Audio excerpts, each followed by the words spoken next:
Hello friends, তো আমি আজকে চলে এসেছি আমাদের বাড়ি থেকে একটু দূরে একটা রেস্টুরেন্ট, যেটা নাম হলো বুড়া।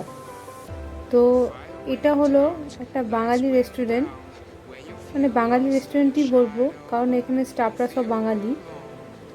তো এর আগেও আমি এই রেস্টুরেন্টে এসেছি, তো যেহেতু আমরা বাইরের খাবার খাই না, তো সেই কারণে এখন আর রেস্টুরেন্টে কমই আসি। ননভেজ রেস্টুরেন্ট বলতে একমাত্র এটাই আমার বেস্ট লাগে, কারণ এখানে খাবারের কোয়ালিটি আর কোয়ান্টিটি এতটাই ভালো যে এখানে বারবার আসতে ইচ্ছে করে। তো এই দেখো, আমরা নিয়ে নিয়েছি রুমালি রুটি, হারা ধনিয়া চিকেন আর আফগানি চিকেন। তো আফগানি চিকেনটা কিন্তু সিজলারে দেওয়া হয়, বাট এখন বন্ধ আছে, আবার চালু হবে। তো দুটোই টেস্ট কিন্তু জাস্ট অসাধারণ। ওকে ফ্রেন্ডস, আজকের মতো এইটুকুই। চলে আসবো আবার নেক্সট ভিডিও নিয়ে, ততক্ষণের জন্য টাটা।